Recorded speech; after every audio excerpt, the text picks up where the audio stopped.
Shalom. Sebelum kita memulai ibadah Jumat Agung ini, mari kita berdoa. Allah Bapa yang baik, kami bersyukur untuk pimpinan-Mu kepada kami semua, sehingga saat ini kami boleh berkumpul di keluarga kami masing-masing dalam kebaktian atau ibadah Jumat Agung. Kiranya Kau sendiri yang menguatkan kami semua, Kau jaga dan lindungi kami semua, Kau pimpin kami, Roh Kudus pimpin kami untuk mengerti akan kehendak-Mu. Buka mata hati kami untuk Kau taburi dengan kebenaran firman-Mu. Kami serahkan semua dalam tangan-Mu Tuhan, dalam Tuhan kami Yesus kami berdoa. Amin. Judul firman yang akan saya sampaikan pada saat ini adalah arti kematian dari Tuhan Yesus, yang kita peringati dalam Jumat Agung. Setiap tahun kita berbakti untuk memperingatinya. Sebelum kita mulai dengan pembahasan firman Tuhan, saya akan bacakan 3 ayat yang kita ambil dari Yohanes 19 ayat 28 sampai 30. Judul berikutnya adalah Yesus mati. Sesudah itu karena Yesus tahu bahwa segala sesuatu telah selesai, berkatalah Ia, supaya genaplah yang ada tertulis dalam kitab suci. Aku haus. Di situ ada suatu bekas penuh anggur asam. Maka mereka mencucukkan bunga karang yang telah dicelupkan dalam anggur asam pada sebatang hisop, lalu mengunjukkannya ke mulut Yesus. Sesudah Yesus meminum anggur asam itu, berkatalah Ia, sudah selesai. Lalu Ia menundukkan kepalanya dan menyerahkan nyawanya. Inilah catatan Alkitab tentang kematian Tuhan Yesus ketika nyawanya diserahkan kepada Allah Bapa. Dan itu menjadi sesuatu yang luar biasa, karena kematiannya itu bukan kematian yang biasa-biasa saja. Kematian yang selalu kita peringati tiap tahun, seperti yang hari ini kita peringati peristiwa kematian Kristus. Ya, dan nanti hari Minggu kita memperingati kebangkitannya.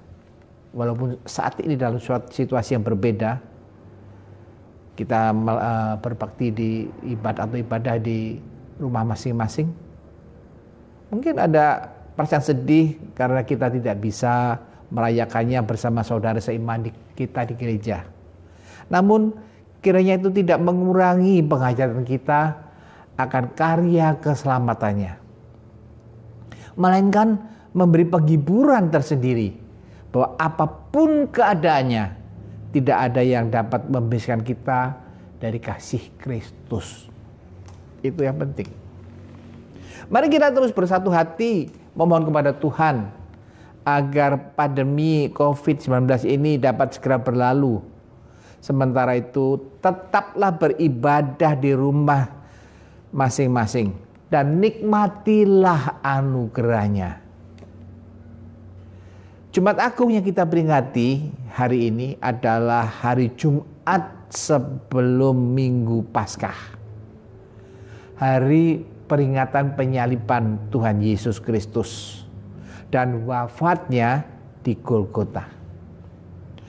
Liturgi kebaktian Jumat Agung dan tayangan video yang sekarang kita lihat dan nikmati bukan sesuatu yang sekedar bayangan di layar kaca TV ataupun handphone kita. Hal itu adalah perpanjangan dari relasi antara tubuh Kristus dalam suatu jemaat lokal. Tentunya dalam hal ini adalah jemaat GBI Victoria Park. Sekali lagi saya ulang, ya. Tayangan dalam layar TV maupun handphone saudara adalah perpanjangan dari hubungan atau relasi antara tubuh Kristus dalam suatu jemaat kita. Tanda-tanda kehadiran Allah dalam wujud roti dan anggur, dan tanda-tanda kehadiran kita di dalam gereja yang kita sertai selalu dengan senyum dan suara kita, menjadi tanda yang nyata bagi kebaikan yang diwujudkan dan menjadi realitas dunia spiritual. Tubuh dalam video itu benar-benar nyata. Roti perjamuan asli, kehadiran Allah Tritunggal benar-benar nyata dalam tayangan video yang Bapak, Ibu, Saudara nikmati saat ini. Dan dengan sukacita akan kita teruskan dalam ibadah bersama secara fisik saat wabah itu berlalu.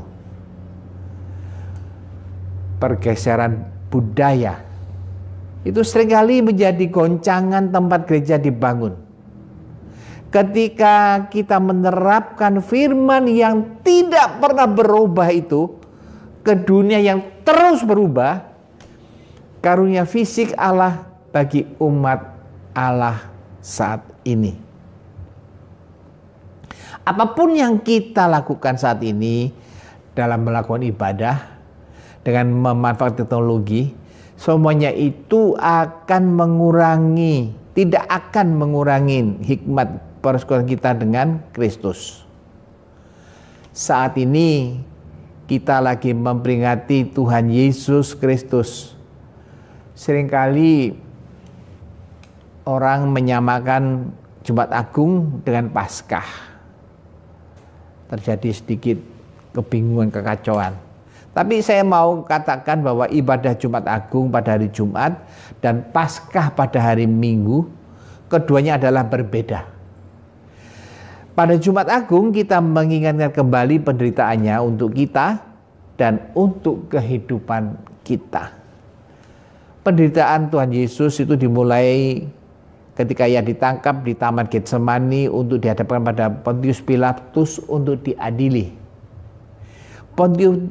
Pontius Pilatus tidak menemukan kesalahannya.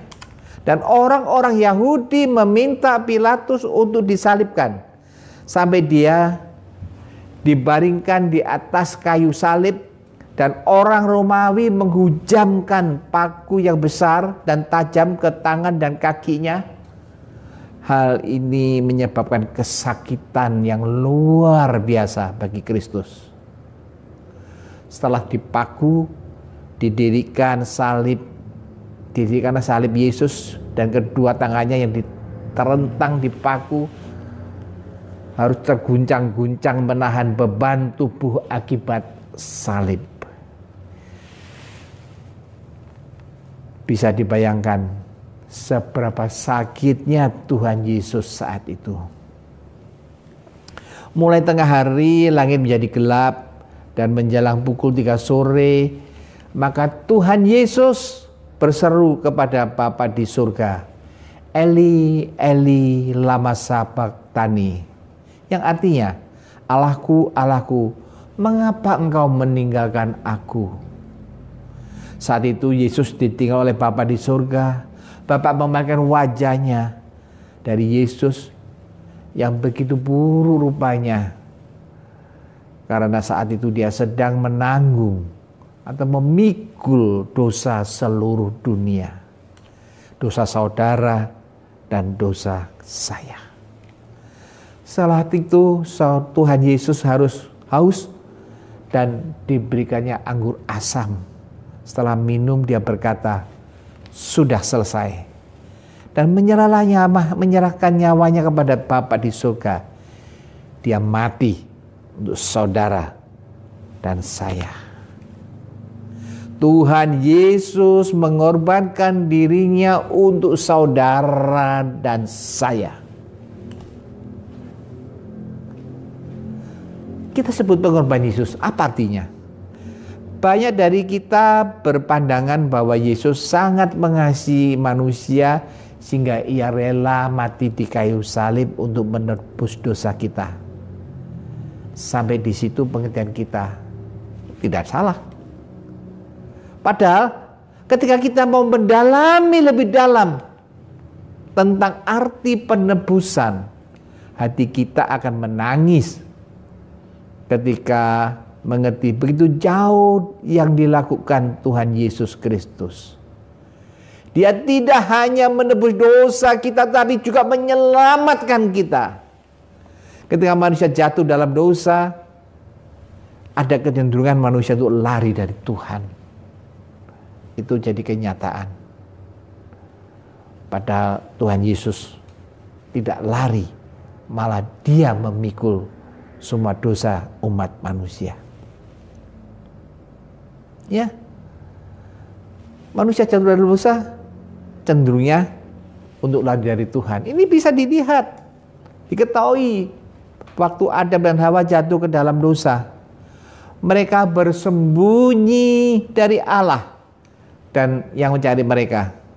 Ketika manusia jatuh dalam dosa, mereka akan berusaha dengan kekuatan sendiri untuk melepaskan dosa itu.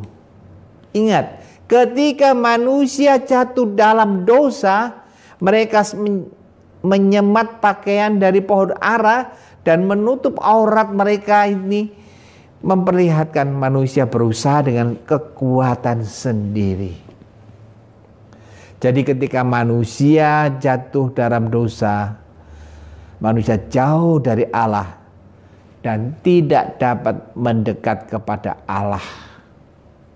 Akhirnya Allah yang mengambil inisiatif untuk datang kepada manusia yang berdosa itu. Allah membuatkan pakaian dari kulit binatang dan mengenakannya kepada manusia sebagai ganti pakaian dari daun pohon ara yang dibuat manusia itu sendiri. Apa maksudnya ini? Ketika manusia jatuh dalam dosa, harus ada korban yang mati akibat dosa itu. Pada waktu itu, domba yang menjadi lambang Yesus harus mati, diambil kulitnya untuk dikenakan pada manusia. Artinya manusia hanya bisa selamat apabila mengenakan pakaian keselamatan yang diberikan Allah. Tentunya harus ada kerelaan manusia untuk melepaskan pakaian dari daun ara dan mengenakan pakaian dari Allah yang berasal dari pengorbanan anak domba Allah, yaitu Yesus. Nah, Bapak Ibu Saudara sekalian, sekarang kita coba membahas lebih dalam. Apa arti kematian Tuhan Yesus? Yang pertama, arti daripada kematian Tuhan Yesus ialah Tuhan telah membayar lunas hutang dosa kita. Kolose 2 ayat 14 mengatakan, dengan menghapuskan surat hutang yang oleh ketentuan-ketentuan hukum mendakwa dan mengancam kita, dan itu ditiadakannya dengan memakukannya pada kayu salib. Kematian Yesus Kristus di kayu salib bukanlah suatu peristiwa kematian yang umum seperti peristiwa kematian dalam sejarah hidup manusia. Mungkin saja orang beranggapan bahwa kematian Yesus itu tidak lebih dari kematian seorang pahlawan atau pejuang Kristen yang rela mati atau mati syahid demi mempertahankan prinsip atau ajarannya. Sehingga mereka menyamaratakan kematian Yesus itu tidak jauh berbeda dengan kematian para martir, yaitu orang yang rela menderita atau mati daripada menyerah karena mempertahankan agama atau kepercayaannya. Orang yang mati dalam perjuangan kebenaran agama itu. Itu mungkin benar jika kematian Yesus kita tidak disertai dengan peristiwa kebangkitannya. Itu kematian biasa. Tapi pada hari yang ketiga Yesus bangkit dan orang mati. Alkitab menegaskan bahwa Yesus rela mengorbankan dirinya di kayu salib karena mengerjakan misi agung dari Bapa. Matius 20 ayat 28 mengatakan, anak manusia datang bukan untuk dilayani, melainkan untuk melayani dan untuk memberikan nyawanya menjadi tebusan bagi banyak orang.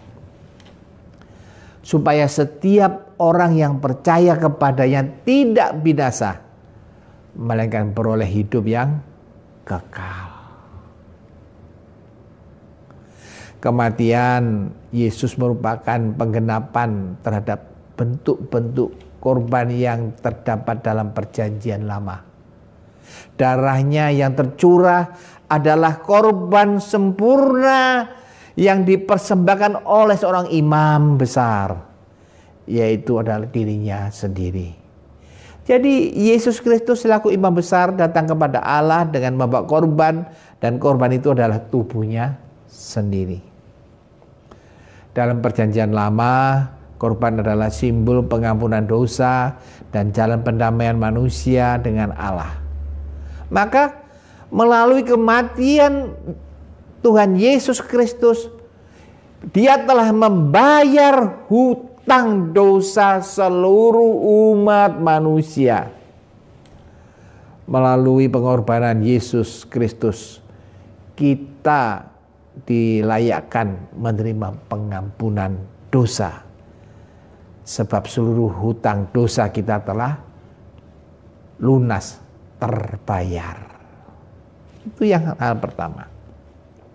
Hal yang kedua, kita diselamatkan dari belenggu dosa.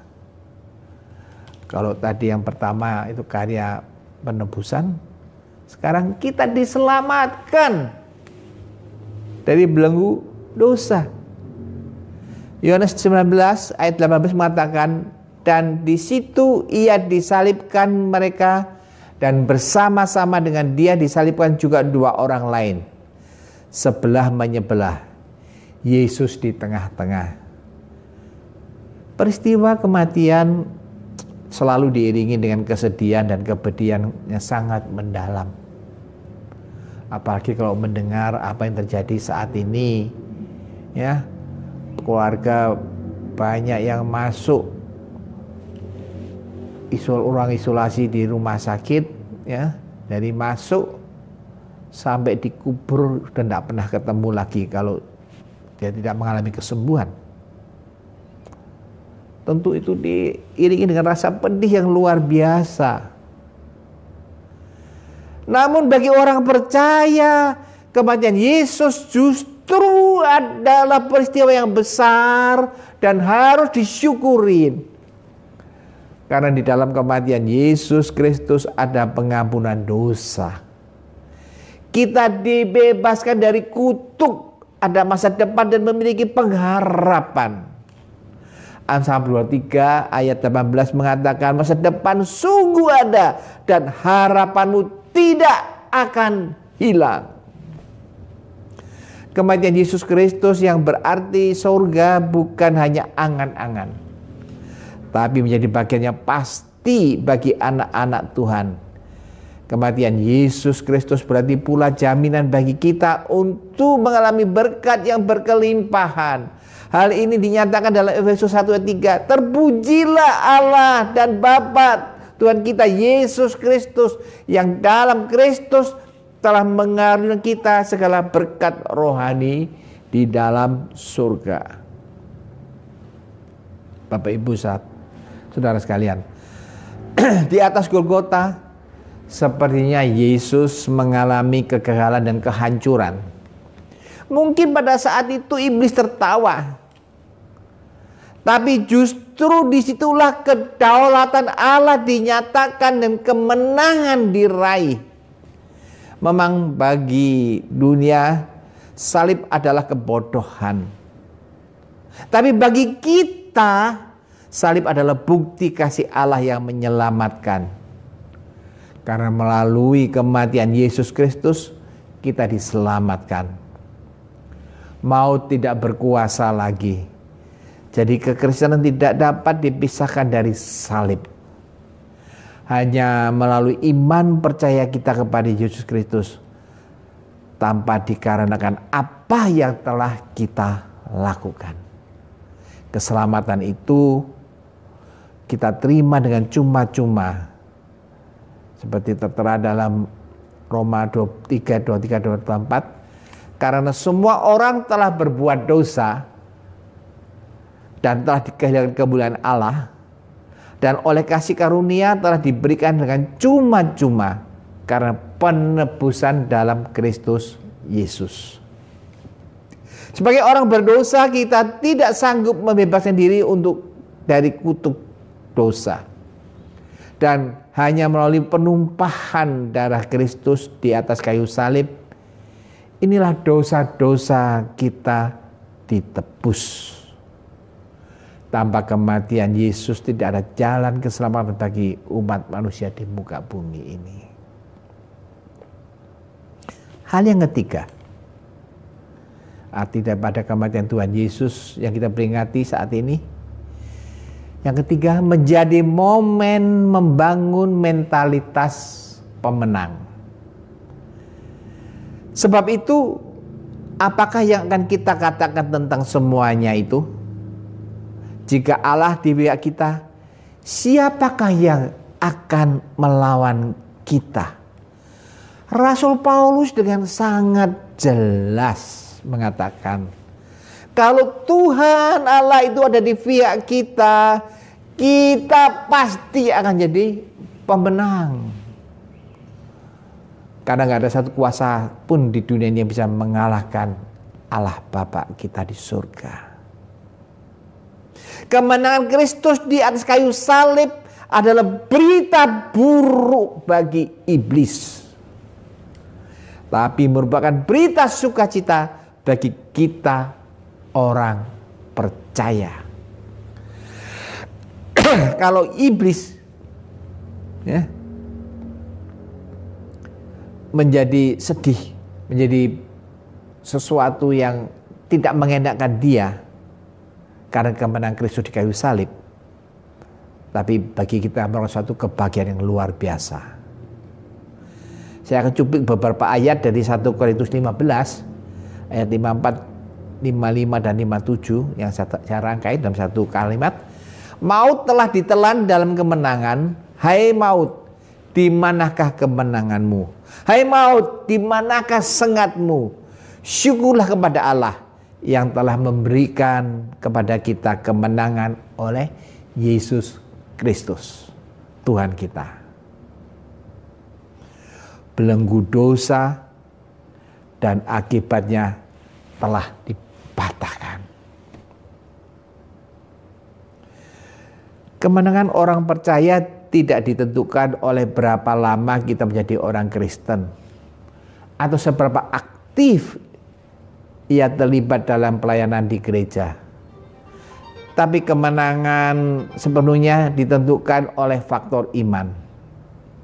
1 Yohanes 5 ayat 4 dan 5 mengatakan, sebab semua yang lahir dari Allah mengalahkan dunia. Dan inilah kemenangan yang mengalahkan dunia, iman kita. Siapakah yang mengalahkan dunia? Selain daripada dia yang percaya bahwa Yesus adalah anak Allah. Hidup itu penuh dengan berbagai tantangan dan halangan. Seseorang hanya akan dikatakan sebagai pemenang apabila ia berhasil melewati tantangan atau halangan tersebut. Dengan melewati tantangan dan halangan tersebut, seseorang bisa menuju ke tingkat selanjutnya dalam hidupnya.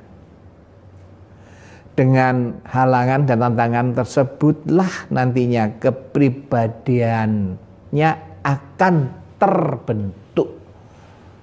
Makin besar halangan, makin besar tantangan, dan makin bisa dia mengalahkan semuanya itu, makin kuat dia. Jadi kita itu dapat belajar dari masalah atau ujian yang kita hadapi dalam kehidupan sehari-hari. Dengan menghadapi semua itu, kita bisa memiliki pengalaman dan lebih bijaksana dalam menjalani kehidupan. Dengan inilah mentalitas seorang pemenang bisa terbentuk. Orang yang sudah memiliki mental pemenang itu tahu bahwa dia harus berusaha keras sebelum mencapai tujuannya. Dengan melewati tantangan hidup, dia tahu bahwa akan bersukacita bila berhasil nantinya. Bapak Ibu Saudara sekalian, Jumat Agung menjadi momen di mana umat Kristiani seharusnya berbenah dan membentuk mentalitas pemenang. Jadi tidak hanya sekedar perayaan dan peringatan semata, tapi bisa menjadikan diri untuk berkembang ke tingkat selanjutnya dengan menjadikan Yesus sebagai teladan. Kamu harus yakin semua perjuangan kamu tidak akan sia-sia. Jadi ada tiga hal yang kita bahas saat ini, ya. Arti daripada kematian Tuhan Yesus di kayu salib itu menandakan bahwa yang pertama, Tuhan Yesus telah membayar lunas hutang dosa kita. Yang kedua, kita telah diselamatkan dari belenggu dosa. Yang ketiga, kita kematian Yesus itu menjadi momen untuk membangun mentalitas pemenang. Berbagai orang yang mendengar firman, yang penting melakukan dalam hidupnya. Tuhan Yesus memberkati. Mari kita berdoa. Tuhan, terima kasih Engkau telah memimpin kami, menyertai kami dalam perenungan firman-Mu pada saat ini. Kiranya Engkau sendiri yang sempurnakan semua itu dalam diri kami. Jadikan kami anak-anak-Mu, alat-alat-Mu untuk pelebaran kerajaan-Mu. Kematian-Mu ya Tuhan, bukan merupakan suatu yang duka cita, tapi merupakan suatu sukacita bagi kami. Karena dengan kematian-Mu, segala dosa kami telah Kau tebus. Kau telah memberi keselamatan bagi kami. Dan Kau menjadikan kami mempunyai mentalitas sebagai pemenang. Terima kasih Bapa. Kiranya Kau sendiri yang pimpin dan berkati anak-anak-Mu. Dalam Tuhan kami Yesus kami berdoa. Amin.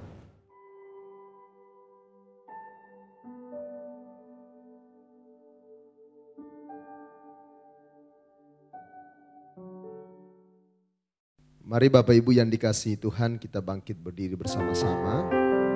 Mari persiapkan anggur dan roti yang sudah dibagikan kepada kita semua. Dan kita percaya walaupun kita tidak bisa bersama-sama hari ini di gereja melakukan perjamuan kudus, tapi Tuhan pun ada di rumah kita masing-masing. Mari kita pejamkan mata kita. Kita arahkan hati kita kepada Tuhan. Dia Tuhan yang hadir. Dia Tuhan yang rela menderita bagi saya dan saudara. Karena kasih-Nya begitu besar buat hidup kita. Tidak ada Allah seperti Dia, Tuhan seperti Dia. Terima kasih Tuhan Yesus. Mari kita naikkan pujian ini bersama-sama. Dan biar Roh Kudus terus bekerja di dalam ibadah kita hari ini. Sambil kita persiapkan hati dan hidup kita untuk terima perjamuan kudus.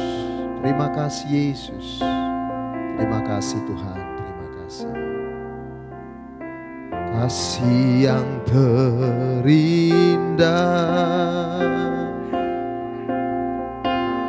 hati yang mulia, hanya ku temukan di dalam-Mu, Yesusku. Pujian dari hatiku selalu di setiap waktuku. Tiada pernah berubah kasih-Ku. Karya terbesar dalam hidupku, pengorbanan-Mu yang selamatkanku. Engkaulah harta yang tak ternilai yang ku miliki dan ku hargai. Yesus, Engkau ku kagumi karena terbesar, karya terbesar dalam hidupku, pengorbananmu yang selamatkanku. Engkaulah harta yang tak ternilai yang ku miliki dan ku hargai. Yesus, Engkau ku kagumi. Mari kita berdoa. Hari ini Tuhan Yesus, kami diberi kesempatan untuk kembali beribadah, memperingati hari kematian Tuhan Yesus. Engkau Tuhan menjadi manusia, mengambil rupa seorang hamba, bahkan Engkau mengambil jalan penderitaan, memikul salib sampai mati di kayu salib. Semua ini Engkau lakukan untuk mengampuni dosa dan pelanggaran kami. Kami minta ampun di hadapan Tuhan, dan biarlah anugerah-Mu terus yang bekerja, kasih-Mu yang besar, lebih besar dari semua dosa dan pelanggaran kami, memulihkan kami. Dan semua kami umat-Mu Tuhan, di rumah masing-masing, kami arahkan hati kami kepada Kristus. Kami pandang kepada Yesus yang terpaku di kayu salib. Engkau menderita karena dosa pelanggaran kami. Engkau mati supaya kami beroleh kehidupan. Engkau menderita supaya kami dipulihkan. Engkau disiksa dan kami beroleh kesembuhan di dalam Engkau ya Tuhan. Terima kasih Tuhan untuk anugerah-Mu. Terima kasih untuk kasih-Mu. Apa yang Kau lakukan dalam hidup kami, satu perbuatan yang besar, sangat besar Tuhan. Karena itu kami memberi hidup kami kepada Tuhan. Roti dan anggur yang ada, Tuhanlah yang memberkatinya. Lewat perjamuan kudus ini, kami semakin diteguhkan dalam Kristus. Iman kami dibangkitkan. Kalau ada yang sakit, bahkan Engkau mengerjakan kesembuhan di dalamnya. Terima kasih Tuhan Yesus. Dalam nama Yesus kami berdoa. Haleluya. Amin.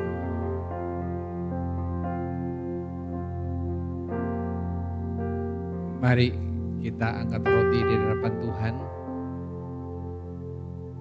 dan dengarkan firman Tuhan yang mengatakan, sebab apa yang telah kuteruskan kepadamu telah aku terima, yaitu Tuhan Yesus pada malam waktu Ia diserahkan mengambil roti, dan sudah itu Ia mengucap syukur atasnya. Ia memecah-mecahkannya dan berkata, inilah tubuhku yang diserahkan bagi kamu, perbuatlah ini menjadi peringatan akan aku. Bukankah roti yang kita pecah-pecahkan adalah persekutuan dengan tubuh Kristus? Mari kita makan dengan iman dalam nama Yesus.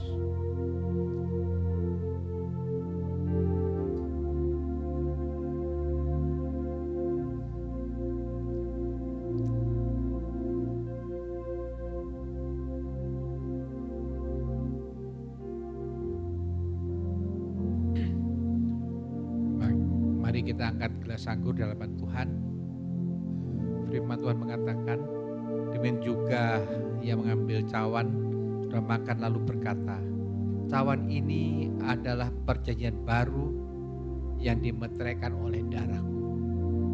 Perbuatlah ini setiap kali kamu meminumnya menjadi peringatan akan aku. Bukankah cawan pengucapan syukur yang atasnya kita ucapkan syukur adalah persekutuan dengan tubuh Kristus? Amin. Minumlah dengan iman dalam nama Yesus. Haleluya. Haleluya. Mari kita sembah Tuhan. Mengucap syukur, sebab perbuatanmu besar, kasih-Mu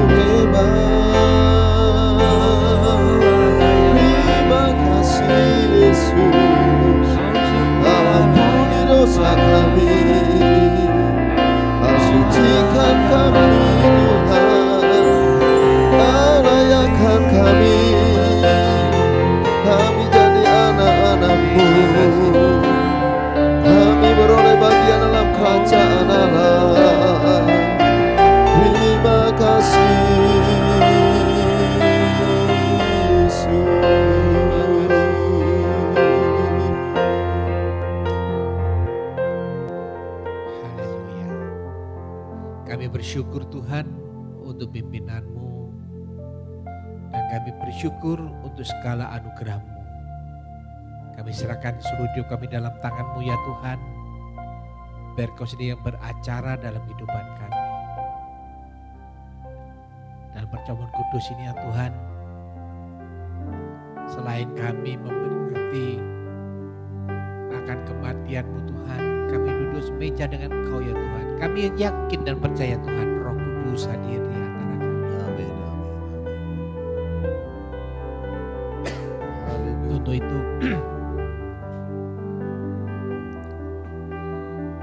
biar Kau kuatkan kami semua ya Tuhan. Ya, Sehingga apapun yang kami kerjakan, apapun kami lakukan, semua seturut dengan apa yang Kau kehendaki. Kami serahkan semua dalam tangan-Mu. Kami Yesus yang berdoa. haleluya, haleluya, bagi anak domba. Haleluya, haleluya, darahnya meneguhkan setiap lidah, suku bangsa, semua makhluk dan pulau. Berikan glory, berikan hormat, beri pujian bagi anak domba. Beri pujian bagi anak domba. Beri pujian bagi anak domba. Yesuslah Sang Raja. Amin. Kita masuk dalam doa. Bapa Surgawi, kami percaya Kau sendiri yang telah memimpin anak-anak-Mu yang sedang ibadah di rumah masing-masing. Kau jaga dan Kau sertai setiap keluarga ya Tuhan, yang selalu dekat kepadamu, yang selalu hanya mengandalkan Kau. Sekarang virus COVID-19 ya Tuhan, dalam nama Tuhan Yesus Kristus, kami percaya kuasa-Mu telah membentengi kami semua dan Kau usir itu. Sehingga jemaat-Mu jauh dari segala sakit penyakit, jauh dari segala virus-virus yang bisa menyerang kami. Untuk kuatkan seluruhnya yang mengikuti kebaktian ini ya Tuhan, Kau pimpin dan Kau bimbing kami semua. Dalam setiap langkah kami percaya Kau sendiri yang jaga kami. Bapa, kami serahkan semua dalam tangan-Mu. Biar Kau sendiri yang pimpin anak-anak-Mu, pimpin seluruh jemaat-Mu, sehingga kehidupan kami selalu ada dalam naungan kasih-Mu itu. Kami akhiri seluruh rangkaian kebaktian ini ya Tuhan. Biar Kau sendiri yang jamah setiap hati, setiap anak-Mu yang setia mengikuti ibadah ini. Untuk saudaraku kekasih, bukalah hatimu dan terimalah berkat. Tuhan memberkati engkau dan melindungi engkau. Tuhan menyinari kau dengan wajahnya dan memberi kau kasih karunia. Tuhan menghadapkan wajahnya kepadamu dan memberi kau damai sejahtera. Turunlah atasmu semua berkat dan anugerah yang melimpah yang datangnya dari Allah Bapa, cinta kasih dari Tuhan Yesus Kristus, serta kuat kuasa Roh Kudus akan selalu memimpin kita dari saat ini sampai Maranatha. Tuhan Yesus Kristus menjemput kita di awan-awan. Kita yang percaya dan diberkati katakan amin.